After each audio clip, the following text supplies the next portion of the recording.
Amar, welcome to Masala Chai Theology. Thanks so much. Thanks for having me. Yeah, no, this is great, brother. I mean, uh, this is, the first time I actually get to do this with a fellow Indian brother. And, I love the Indian diaspora all over the world. We're so diverse. I'm speaking at a, South Asian Christianity conference at the University of Toronto tomorrow. And like even the diversity in the room is astounding. People from all over the world. So tell us a little bit about your Indian diaspora story, bro. Yeah, absolutely. I was adopted from Delhi as an infant. Grew up in the cornfields of Northeast Wisconsin between a Polish Catholic neighborhood where I went to school and then a white evangelical megachurch where much of my spiritual formation happened. And so uh, I don't talk a ton about it in my book, but this is the early stages of before I even knew a book would be coming out of these experiences. But of deep unbelonging in 2 spaces that were very different from one another, and yet neither quite had space for me. And so a lot of my wrestling in the diaspora was in a place 2 places that were deeply white, and did not have many South Asians around. And so I had to later in life, in something of an odd way, uh, learn parts of what it looks like to be Indian. I didn't grow up watching Bollywood films or speaking Hindi or anything like that, and so, uh, those are things I've tried to pick up on later in life. A lot of it's around music, Hmm. and loving that. I'm not much of a dancer, but I love watching others dance, and so things like that. Yeah, but, yeah, my experience is very much this hybrid of uh, Indian heritage and um, Polish polka music and white evangelical megachurch songs, and then lots in between and on the way. That's incredible, man. Thanks for sharing that. And you embody this diversity in the Indian diaspora I was just talking about as well, just with that unique story, I think it's easy to look at the diversity in our stories and, um, look at it from a divisive lens of, I'm more Indian than you are, I'm more blank than you are, kind of a thing. Yeah, But there's something beautiful about recognizing our shared history, and seeing our shared humanity being connected with each other. But then also at the same time, I feel like just this posture of humility that I think comes with, like so. For example, I'm speaking tomorrow to a room full of many South Asian St. Thomas Indian clergy, really, mm, and here's me feeling a little bit like an imposter because I have had to rediscover that heritage for myself, and now I write books and speak about it. But the reality is, I wasn't exposed to that at a young age. I've been yeah, stepping into that myself. I was exposed to another Indian culture, more North Indian or West Indian culture in Mumbai at a young age as a third culture kid. So yeah, so there's something beautiful in just acknowledging our own limitations and also realizing that we don't have to be who we were not created to be. We just need to be who we were created to be, and that goes for all of us, regardless of what your background is. Go find the light of your ancestors, your histories, and jump into this. But anyway, enough about that. You and I can nerd out about Indian diaspora stuff all day, Amar. But I just want to say, Amar and I have been friends for a number of years now online. yeah, yeah. We've had Zoom conversations. We're going to be doing some exciting work on the interfaith front soon. We'll share more about that, I'm sure. But there are just so few of us. I realized this after becoming a published author myself. There are just like maybe half a dozen to a dozen of us, South Asian, South Asian folks writing books for Christian audiences, being based in the West, and so welcome to that club. You are now a published author, Thank you, and thank you. yeah, yeah, and you've written this incredible book that I got to read early and endorse called "Becoming Neighbors." Tell us a little bit about that journey going into book writing? And I ask that because, you know, you write this book as a practitioner first, which is also my Yeah. story. You don't write this like you are an academic too, but you've been doing the work of practicing and embodying what you're now talking about and becoming neighbors. And now here you are today doing that. So I'm really curious, what has that journey looked like of you, doing the work and then feeling like, I need to share some of what I'm learning here by writing a book. Tell us about that. Yeah, my tendency has always been to try to drift off into the academy, and there's something almost romantic about sitting in the ivory tower and contemplating and musing over these questions and ideas that we have thought about for thousands and thousands of years and pondering those things. But I I'm convinced that that work is fruitless, and unnecessary, and broadly irrelevant unless it's tied to actually helping people on the ground.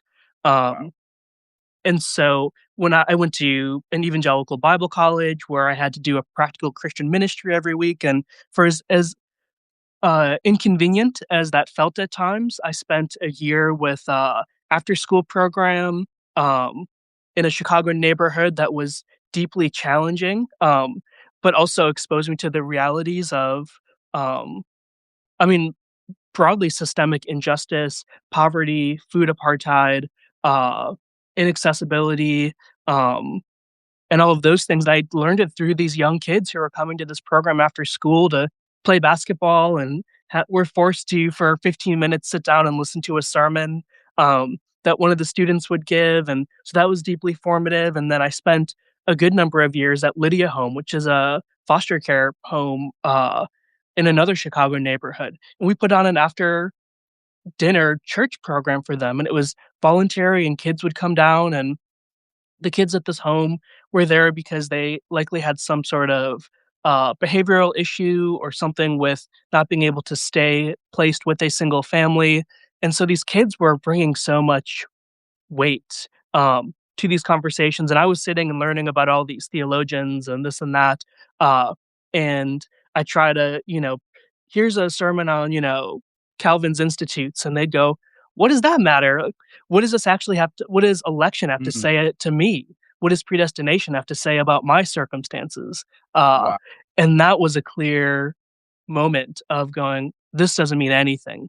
It can sound interesting, it can sound fun, but until it's actually brought to the lived reality of people uh, on the ground, then there's no benefit apart from just gratifying my own interest to learn more. And so that brought me to seminary in a very different context. I went to Princeton Theological Seminary, far different than Moody Bible Institute. Uh, but the move to a seminary was also intentional in that I was studying. I did not feel necessarily a call to be an ordained minister, but the majority of people I studied with were on their way to working in different churches and pastoring other people, shepherding and caring for them. And so, for all of the wonderful, rich academic conversations we had, it was always tied to churches, always tied to people Mm, and places and what this looks like on the ground and in congregations and in the public. And so when it came to writing this book, there was a version of it in my head that was very academic and engaging concepts of the common good and what we do with ideological, contestations about what the common and the good are from the Christian tradition and outside of it. Um, that ultimately wasn't where the project needed to go. It mm, needed to emphasize that practitioner element of saying, this is the work you and I have both been doing for a long time of trying to bring people across lines of deep disagreement and difference to a shared table, um, to seek a common good together, to seek the flourishing of one another, um, and to consider the possibility of love, even in this time where we are given every permission to hate one another, to fight against one another, to, in many ways, literally demonize one another by saying the most vile and hateful things about them. Uh, and so the book came out of this deep hope uh, that has remained in me that this future is possible. We may not see it yet on a grand scale, but I think when you dig deep into your local community, there are always these pockets of hope, um, Mm, and movement and growth, and work towards the common good. Uh, Often, I talk about in the book, Christians are absent from that table, from these places, because they mm. presume or assume that this would only happen within the walls of the church. And the call of the book is to say, no, it certainly can, but also get out. Uh, Go to your local community center, go to the neighborhood potluck, meet the people around you, hear their stories, hear their concerns and their beliefs. And what their values and traditions bring to the shared work and find ways to gather together and do this work together. And so the book came out of my experiences of this, and the hope that more Christians can join in the work. That's incredible, Amar. I actually haven't told you this before, so I'll tell you this now. I mean, you know about my transition to St. Stephen's University and the teaching I'll be doing there. One of the classes I'll be co-teaching in the fall is this class on interfaith peacemaking. Like how do we like peace, religion, and society is the name of the class, and how do we work across faith divisions that empires have forced upon us um, by shaping our religions. How do we work across those lines for the common good, for human flourishing, for the flourishing and healing of all of creation? And there's not much that I mean, there are helpful perspectives and books written on it, but not enough. There are not a lot of Christians wrestling with this, I feel like, and not folks from evangelical backgrounds. And so I'm really grateful for this book, Becoming Neighbors. And I'll actually be spotlighting this conversation for my students and recommending your book as a recommended reading for the course as well. So that's the part that I haven't gotten to share with you before, but this is a Oh, great thank book. you. Yeah, Yeah. absolutely. I love that. Thank you so much. Absolutely. No, man. I mean, yeah, this is such much needed work for our time. And I love the fact that you're writing as a practitioner. But maybe tell us a little bit more about why is it? No, so this is Masala Chai theology. We talk about spicing up your faith with ancient, liberative, empire resistant, Jesus centered ways of loving God and neighbor. So maybe tell us a little bit about what theological barriers and hindrances have you perceived when it comes to getting Christians to show up at the table. You just talked about Christians not showing up. What theologically do you feel like are some of the barriers and hindrances to us showing up? Yeah, I believe in the second chapter, the story of going to this interfaith conference because I had a scholarship to attend it. It ended up being hosted by Interfaith America. It used to be called the Interfaith Youth Corps, and I've now gone to too many of these conferences to count and led parts of them. And it's been a wonderful full circle moment over the past couple of years to be back there. But I talk about how, as a undergrad Bible college student, I was invited to this conference and did not know what to expect. And professors and colleagues and friends said, uh, "Be sure to go in there with the backbone that this school has provided you, and wave your Christian flag and tell the gospel to everyone that you meet." Um, I knew that that wasn't how I wanted to enter that space, but I didn't know what the alternative was. Uh, that didn't sacrifice uh, faithfulness to my own tradition. I did not want to leave my Christian faith at the door, but I thought this would look something like being a punching bag for other traditions who just wanted to dismiss or hate on Christians for the many things as in 2015 to 2020 and the many things that Christians were doing uh, in the country at that time, and sadly continue to do against their neighbors of other faith traditions. And instead, I walked into a room that was filled with delicious food and round tables where people, especially undergrad students across many different traditions and locations across the whole country, were gathered together asking incredible questions. Questions that they perhaps were too afraid or timid or didn't have the space to ask in their own context of, Mm, a Muslim and a Jewish student going, "Is halal the same as kosher?" Uh, what do you do to celebrate rest or prayer? What liturgies and practices are implemented into your week? Um, and one question that I took away from all of that was a lot of folks asking me, where are all the Christians? How come your fellow students haven't been here? How come pastors aren't here? Uh, where are all the Christians in these interfaith spaces? Because we want to work with them, but they Mm, never show up. And I think there's many reasons for this. Uh, One is that historically Christians have, especially white Christians, have been the predominant tradition in the United States and have not needed to work with anyone else. They have the building, they have the resources, they have the funding. Um, Whatever they want to do in their community, they're able to do, and they don't need to join together with other traditions to make that happen. That's not the mm, case for most marginalized Christian communities, and especially other traditions outside of Christianity who say, we want to do the service project. We need to talk to the Gurdwara, the mosque, the synagogue, uh, the temple, and all come together to make this thing happen, to pool our resources and our people and our collective work. Um, and so I think one reason is that don't need to, white Christians especially, don't have the necessity to work with other traditions.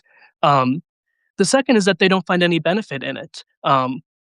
Christians who believe that goodness and truth, and genuine love are locked behind the church doors and that they can place guards at the gate, um, mm, to determine who gets access to those things and who doesn't, uh, makes it so that why would we ever leave? Why would we ever go out into, and this is what I was taught a lot in Bible college, the broken, fallen, heathen, pagan world, uh, where we'll be persecuted and tortured and this and that.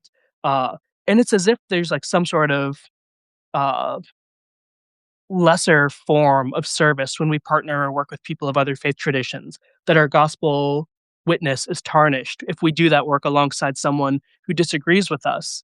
Um, and so I think that's another reason, is that there's this assumption that we have to compromise the purity, and language is intentional, the purity of our faith, um, if we want to work with people of other traditions. And the last is that I talk about in the book, I use this image of the table as the place where the common good is cultivated, where we gather together across our differences and lay down the best of our traditions, mm, and find a shared good to work towards. And I say that often Christians show up to the table, walk past their seat, grab the microphone, and assume that they're running the meeting.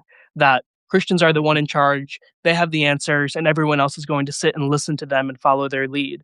And the mm, invitation of the book is to say, take a seat, desire to join the table, to join with your neighbors, to learn from them and their traditions, the deep, ancient, historic values that they also bring to the table and that inform the way that they show up, and find a shared good to work together, not by negating your differences or pretending they don't exist or that we all agree or that we all believe the same thing. I think this is the melting pot that is not good for anyone.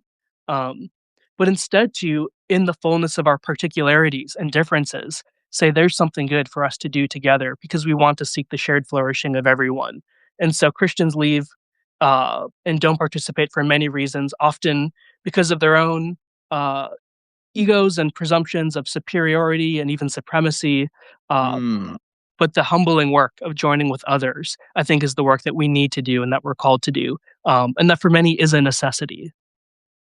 Wow, wow, that's so good, Amar. And I said this in my endorsement for your book, which, if you've just joined this, we're talking about peaceful pluralism. We're talking about Amar's new book, Becoming Neighbors, which is an incredible read endorsed by a number of incredible folks I look up to: Ibu Patel, Zach Lambert, Karen Swallow Pryor, Ann Snyder. Just a very diverse list of endorsers here right off the bat. But I'll just read my endorsement of this book.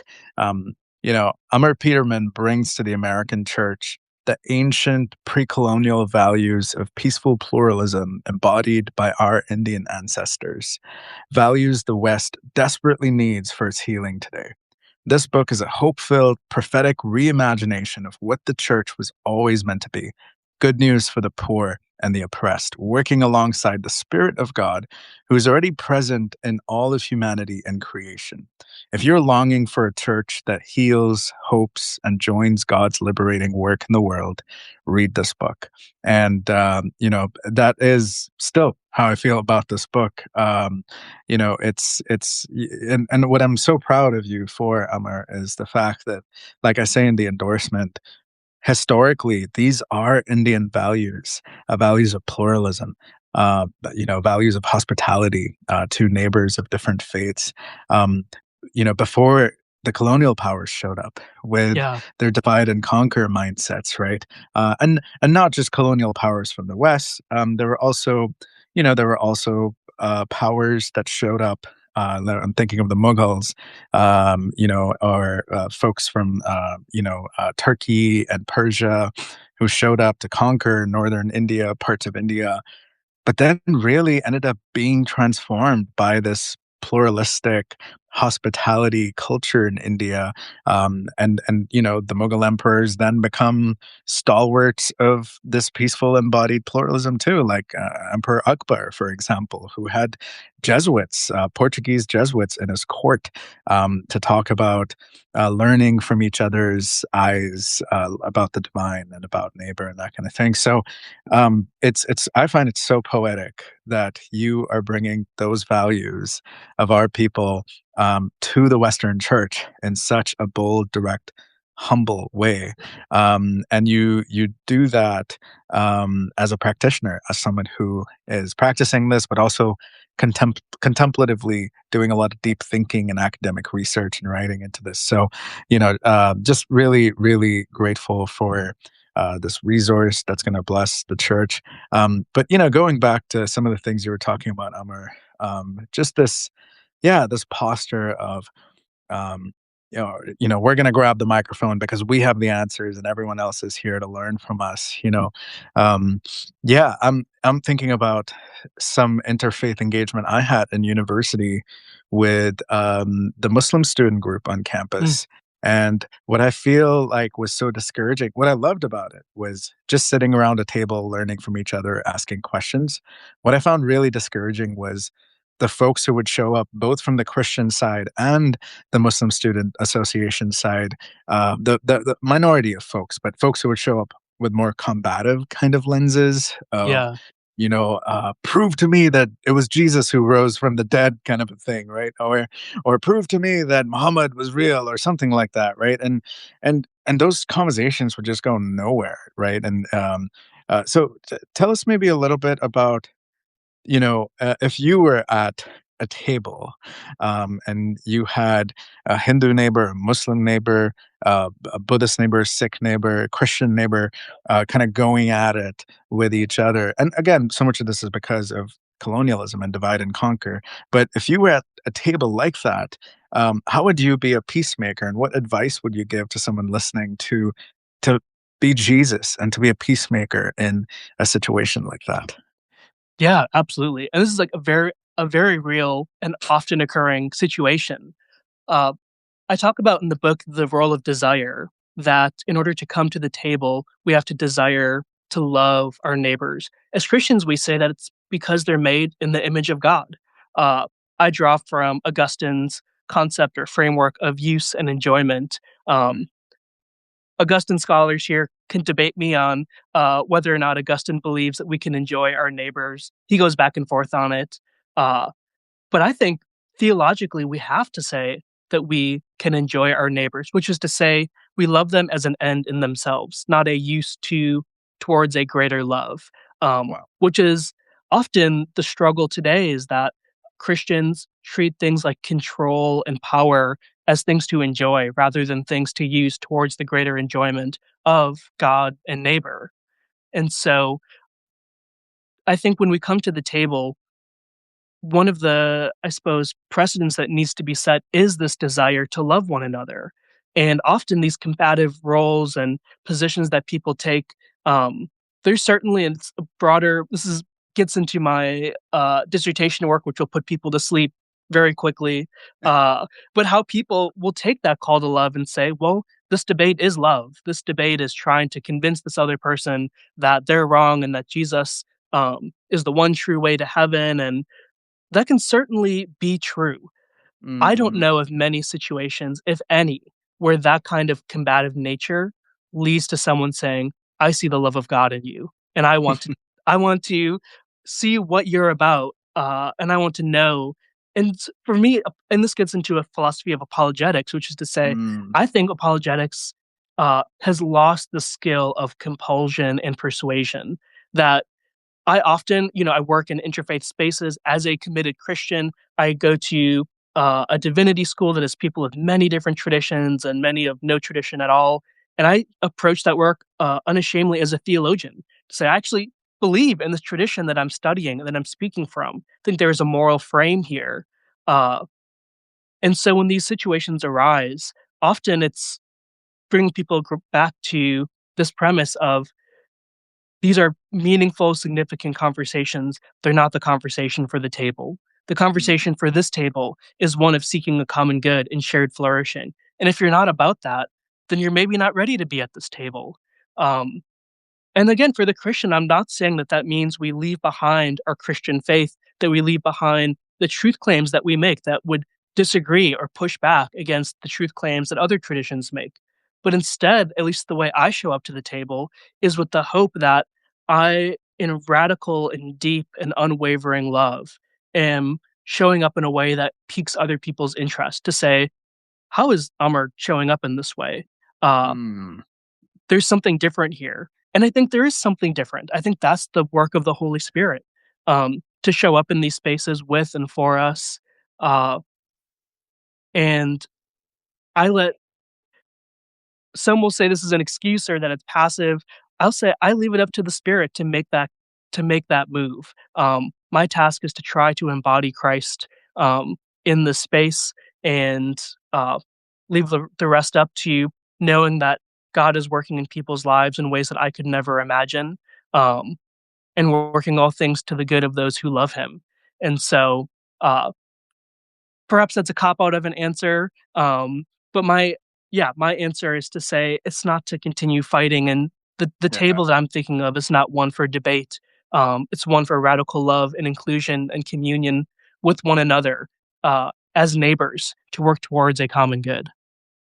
Man, that's so good. Thanks for that. And, I'm just thinking about ancient Christians, like, this is what my PhD research will hopefully focus on too. St. Thomas Indian Christians, my ancestors in southern India, but also Celtic Christians in the West who had very ancient pre colonial ways of understanding God and neighbor. Bo Stringer says, hi. Hey, Bo, grateful for your work too, brother.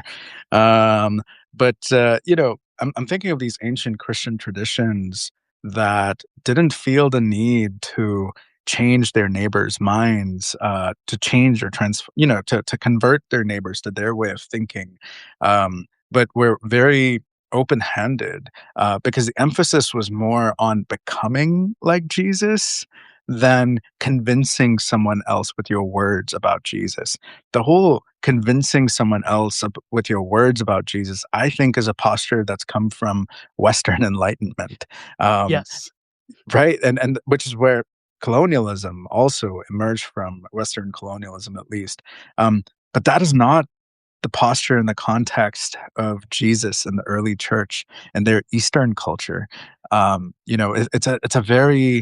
It's a very hospitable, pluralistic way, until empire shows up. Of course, it's that kind of a posture of engaging with each other, learning from each other, and being secure in our faith, being secure in, and I say this as a priest, I'm quite religious myself, right? Like being secure in our faith to know that God's love and God's mercy is capable enough of reaching them, even without our strongest efforts to control the outcomes of situations. Yeah. Yeah, I mean, I always say that if we look to the life and ministry and example of Christ, Jesus doesn't walk around begging people or trying to argue or convince them that he is God. He Mm. lives out of the reality that he is God.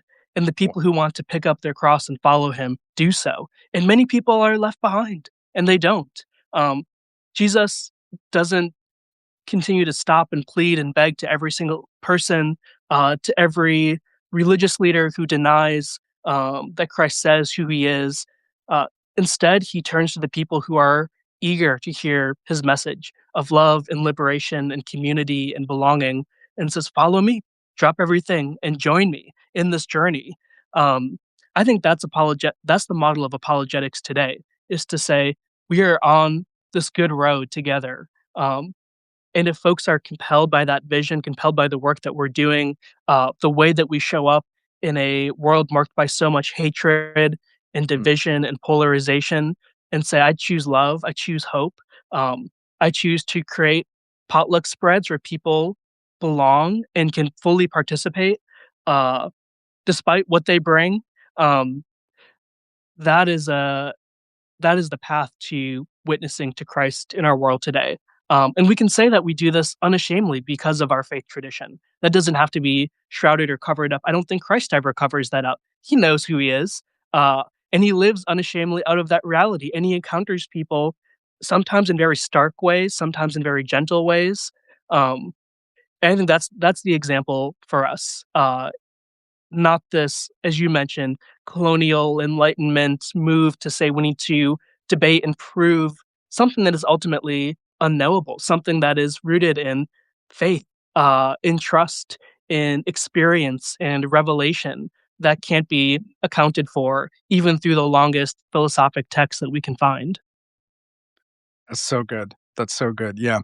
Also reminds me of our brother in the chat who just joined us, Jared Stacy. Jared and I will do something together soon too. But Jared had a controversial book, according to Christianity Today, just come out as well, called "Reality in Ruins," where he speaks to what you just spoke to, Amar. This reality of, um, like this posture of pride and speaking to things we really don't know, which is what faith is ultimately. There's that mystery, and not that certainty, but I think he connects the dots too with conspiracy theories and how that then leads evangelicals, because we have that posture of pride when it comes to our faith, and that lack of humility that you talk about in interfaith engagement and relationships around the table. Because of that prideful posture, I think, along with Jared, that it also leads to that, yeah, that posture of supremacy, and then believing these conspiracy theories and being so confident about it that we're so removed from reality. So anyway, my ADHD brain had to make that connection as soon as I saw Jared here, and I know that the three of us are dear friends here. But Amar, I want to go back to something you've touched on so much. Actually, before I go there, let me just say, if folks here have questions for Amr about um, interfaith engagement, relationship building, tactics. I mean, here's a practitioner who's done it himself, right? Like, if you have questions about any of that, or even theologically, as a Christian coming from an evangelical background, like both of us too, like how do you unpack that for ourselves? Do go ahead, drop those questions in the chat. We would love for you to raise that with Amr here, and love to get his thoughts on that. But Amr, I want to go back to something that you've been talking about the whole time. Um, it's really been undergirding your responses a little bit, so I want to bring it to the surface a little bit, because I have learned this from you, and I appreciate this so much, because I think there's something beautifully decolonized about this too. So, whenever you talk about interfaith engagement and relationships and pluralism, um, what I hear you explicitly saying is, don't diminish your light of your faith. Don't water down your excitement and your passion, your enthusiasm for your way of spirituality, for your way of understanding God, just to come into these relationships, right? Like, what I hear you saying is, come with humility, come and ask questions, come be ready to apologize where you need to apologize, and at the same time, you don't have to like water down your beliefs. You just come as you are, and don't expect others to water down their beliefs in that engagement too, which is really where the word hospitality, I think, comes Yeah. in. So tell us a little bit about that dynamic? Unpack that for us a little bit. Yeah, I think hospitality is crucial to this work, and I talk a lot about also of the potluck and that um, to invite people into a space, to create a shared space together that is non-possessive, that is for everyone, um, requires deep consideration and attention to the people who may show up. Um, there are Christians who and this is, Matt Kaming, who's a Reformed scholar who's been a friend for many years. He has in one short article, this illustration of a wall, a door, and a table. He says that some Christians build walls around their churches, sometimes ideological, at now sometimes physical, um, and they keep everyone else out. Other Christians, and I think he's thinking especially of folks who are more of a progressive bend, um, open doors, but don't consider who might be walking through. And then there's this imagery of all these people from different walks of life uh, are huddled in a room together, but no one's organized them, no one's given direction, no one's created space for them or considered how many chairs are needed for everyone to sit down or to gather together. Um, the table is rejects both of those extremes and says, we are creating an intentional space of belonging that considers who is going to show up, what they need, and who else might come who we don't expect. There's a million and one ways to extend this illustration, and eventually it falls apart. But I think of, when we consider where these where this space might be hosted. Um, Mm, the mega church may have the biggest space and the most, the kitchen that's attached to the sanctuary and it can fit everyone in. It also may be really hard to access for people who don't have a car and need to take public transit. Do we consider those folks? Uh, there's other folks who may want to have uh, their potluck in a space that's beautiful, but is on the top of a mountain. And so, what do you do for people who are in a wheelchair who can't physically be in that space? You can also think of things like allergies. What if we have people who are allergic to something and can't be in a space with that? How do we include them? How do we create space for those people to be fully included and to participate in this work? Uh, and so hospitality for me is this really intentional work of considering who might show up and how we create space for them so that they too can feel like they belong, and are not pushed to a corner or not hindered in their ability to participate in the way that everyone else does. Um, this is meaningful to me as someone who has a physical disability, mm, and who has entered Christian spaces and spaces otherwise where mobility is an issue and I can't do the things that everyone else is doing. Or there's, uh, some of my colleagues at Interfaith America love icebreakers.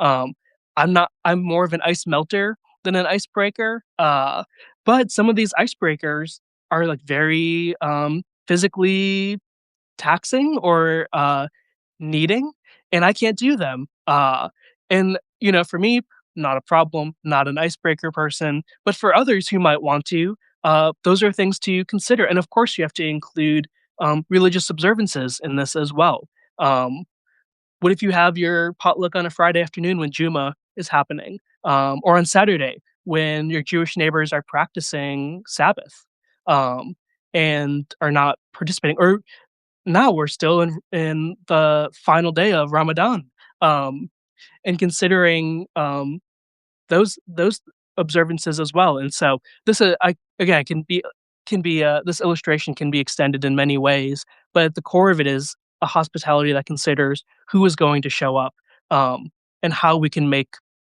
and anticipate having space for them to participate in the fullest that they can. yeah, that's incredible.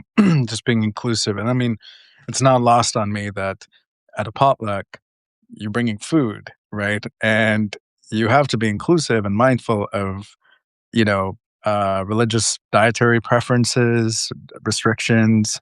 You mentioned kosher, halal. Um, you know, be mindful of not bringing anything with pork. If you have Hindu neighbors there, don't bring anything with beef. Like you just it's a whole thing, and it's work for sure. But the the fruit of it is so beautiful. And something that I keep reminding folks in the West is, people from Muslim cultures, Hindu cultures, or even global South Christian cultures, who are immigrants in the West. You know, we love having people over and cooking for people, right? So even like the idea of a potluck might be, a bit foreign to some of those cultures.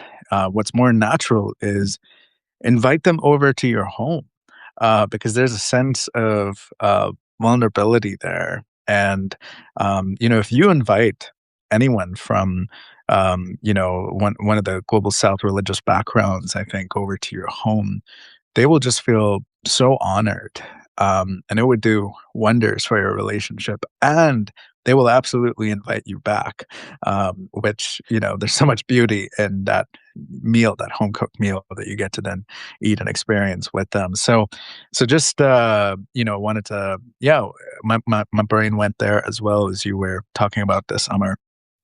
Um, Tell us a little bit about, you know, uh, the book, more specifically, what was your favorite part to write in this book? Like, what was the thing, that writing about, brought you most life in, with this book? Oh, that's a great question. So much of it, the book provided a space to say the things that I've wanted to say and think through for so long. In some ways, as authors, there's this we don't go into this work for some sort of insane profit or, that's not the reward of this work. In many ways, writing a book, it gives me the excuse to sit down and think about the things I've wanted to research and study and try to better understand. Um, as I was writing this book, a few folks were always on my bookshelf and on my desk, and I was reading, trying to learn from and emulate. One of those is Jamie Smith, who was kind enough to write the foreword for the book. Jamie's been a companion through his works to me for many years, and has provided really wonderful insight and does this incredible, really, I think, ministry of translating these really heady, often academic thinkers to a broader audience. And again, puts it on the ground, ties it to practice, ties it to the lived reality of often students, but Christians broadly. And so I wanted to emulate him in doing that.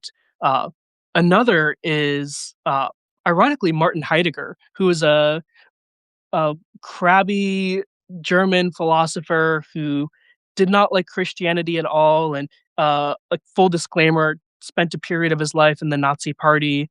Um, Later claimed to leave, but never apologized. I don't think his philosophical schema had the idea of repentance in it, and so there's an ambiguity as to what to do with him. Before he joins the Nazi Party, he writes this beautiful book called Being in Time, where he questions what it means to be the kind of being who asks the question, what does it mean to be?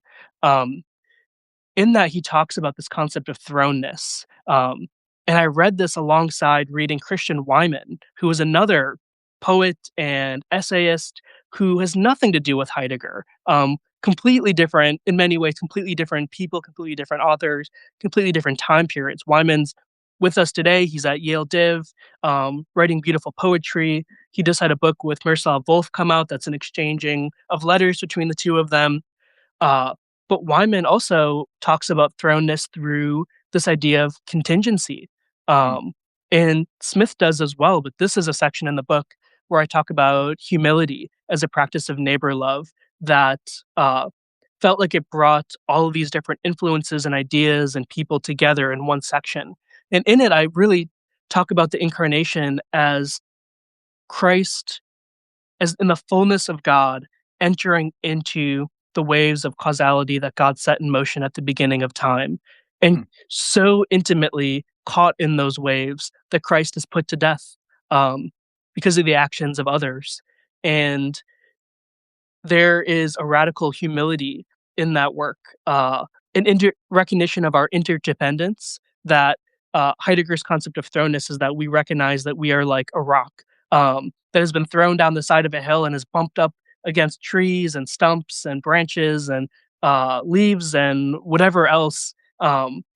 And really, it's this recognition that we exist in the world with others, that we are not islands, that we do not exist outside or above time, unaffected by the happenings of our neighbors. And for me, that gets back to this core idea that my flourishing is bound up with my neighbor's flourishing.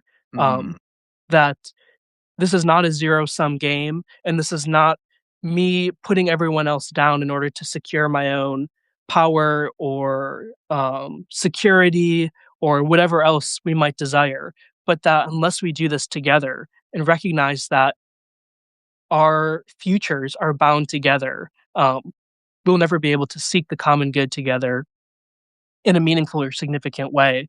And so that section especially being able to bring together poetry and philosophy and imagery and Christology into a single section was so much fun to do. And so much fun to dig into these different folks and talk about how Christ is contingent. Christ exists for a time towards his own death and lives in light of that future that he knew was before him. Um, and then in a miraculous way resurrects, and that's the whole conclusion of the book, is this vision of a resurrected imagination that as Christians we see uh, a life that exists beyond our present death, beyond this present moment. There is hope, there is resurrection, there is new life, and there is goodness to come. Uh, Jesus' disciples have to, in many ways, stand in the upper room and see him. Thomas has to put his hand in Jesus' side in this intimate encounter to recognize that. But Jesus teaches them this resurrected imagination, and then they take that into the early church and live in this radical way of love uh, and fault and division and all the things that accompany the messiness of being humans together. Uh, and yet, I believe, resurrected imagination that can see beyond the powers of the empire, beyond the persecution that they faced, beyond the tensions within their own struggle to live together across their many differences, that there was a good, better life to come that Christ was bringing forth in that moment. wow, wow. So much that you just took us there with, I mean, so much to unpack and just your response there, Amar. But um, this is exactly why people should go get the book and read it and sit with it and chew on it, because, yeah, there's so much depth and wisdom, contemplative wisdom, across time and age, like Augustine to Heidegger to, James K.A. Smith. I love that you call him Jamie Smith because he's a personal friend of yours. I know him as James K.A. Smith, for others wondering here. But, like, I love that you pull all their thoughts together, have them in conversation with each other, and bring your own full self, your own unique life experiences into this. No, thanks for that.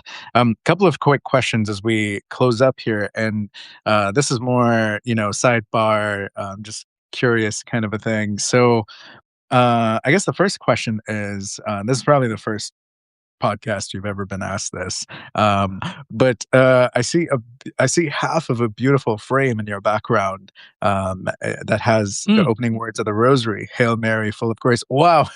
Okay. I love that. I love part two even more. My goodness. Tell us about that. And I asked that as, someone who grew up evangelical with zero theology of Mary, who's come to appreciate so much of Catholic spirituality. And I'm not, Roman Catholic myself, but but I found beauty in even praying the Rosary. yeah. Never said that out publicly, so you know, I'm sure I'm going to get canceled for just saying that. But I'm really curious about that frame, and the American flag there too. Yeah, tell us about it. Yeah, this is from an artist on Tik or on Instagram. Um that I think is Libby something. But the photo went around a bit on Instagram, and she offered on her website a full resolution print of it and said, "You can get it from me, or you can print it yourself." And so I printed it at the local Walgreens, and the guy who gave it to me after I picked it up gave me a very odd look. I don't think he was happy with it, uh, but I got it nonetheless. Um, Man, we could talk about Mary forever. I encountered Mary, at a cathedral in Rome, called Santa Maria Maggiore, and I have a Sojourner's piece that gets a bit more into this from a handful of years ago, but was in this period of just deep confusion and, unknowing, and was at a study abroad in Rome and got, my espresso and tried to read and study and couldn't, focus my mind or quiet it, and so I found my way into this cathedral, and there's this beautiful, mosaic in the apse of the cathedral of Mary, and Jesus, and that began a long journey of trying to better understand Mary, who, when I was more so of an evangelical, that's another conversation, where exactly that exists for me now, but evangelicals often overlook Mary or dismiss Mary for many, many reasons, and I found this great beauty, um, in Mary, and in a time that God felt so distant from me. There's this Catholic saying that, um, God is close, but Mary is even closer, um, Mm, and she became something of a companion for me in a similar way through praying the rosary, through reading her story, through seeing these depictions of Mary being the one who births the gospel into the world. It's the first to, in word and deed, proclaim the good news, uh, and so there's a lot there, and then, of course, wow. this image of Mary's, uh and then Eve too as the proto-evangelium, and, the heel will crush the head of the serpent, and so Ice in this picture is the serpent, and, Mary, the second Eve, crushes Ice's head as this mother of all, this one who cares for all, who is abounding in compassion and mercy and love. Um, to me, I think this countering this first line, this familiar line of "Hail Mary, full of grace," with "Keep ice out of this place," was, uh, stark and, pushy and punchy, and I loved every bit of it. And I think, like you and many others, I'm just filled with deep, I think, righteous indignation about everything that's happening, in our country, the deep dehumanizing and hatred of people because of their differences, Mm, uh, and just the hurt and the pain that is being inflicted on communities, on people who cannot protect or defend themselves. And then we see, I think, places like Minneapolis, uh, what one author calls neighborism, this deep work of coming together as a community to protect those who need protection, who need shelter, um, from, I think, evil, oppressive, tyrannical, authoritarian forces. Um, and so, yeah, that painting, image, struck me so deeply and is something that I just wanted to be able to sit and look and meditate on. Um, and then also have as a message, um, that grounds so much of the work that I do and any time that I'm on a space mhm. like this.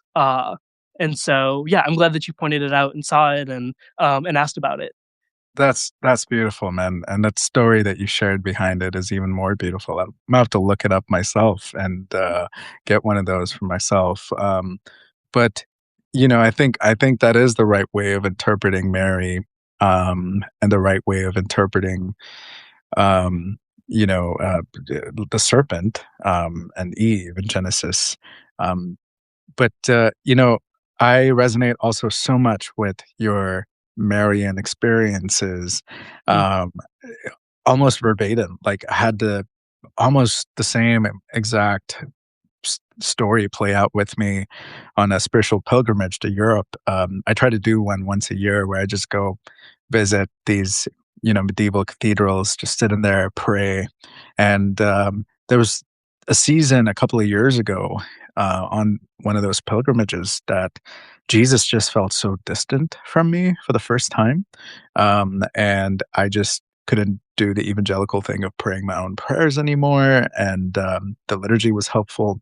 And so what I found happening in that season was I would walk into these um, these Swiss or German or French, Netherlands, kind of cathedrals, and almost every single one I walked into would have a Marian mass going on, um, and I had this very clear picture of mystically Mary inviting me and telling me, "Hey, I know that Jesus feels distant to you right now, but I'm his mother. Like, come over, let me introduce you, let me take you to my son." you know and that just made Jesus feel near in a Mm. very fresh way for me. So I love that. I've never heard anyone else describe it from that exact experience, but the fact that you're Indian and have this evangelical background too, and you experience Mary the same way is beautiful and chilly at the same time, and we've never talked about it, so thanks Yeah, for oh my sharing that. goodness. Yeah, thank you. My goodness, man. And I'm curious also, um, how can people find this book? Where can they find this book? Is this something that they could read in their church communities, small groups, Bible studies? Can they gather around and wrestle in their church communities with a resource like this? And then also tell people where we can find you on the interwebs and be supporting your work apart from buying this book and leaving a review. Yeah, absolutely. You can buy the book wherever you prefer to buy books. It's published through Erdman's Publishing Company. You can get it from them or bookshop.org, your local bookstore. It's also on Amazon and all of those spaces as well. Um, and so wherever you choose to pick up books, I welcome you to grab a copy of it.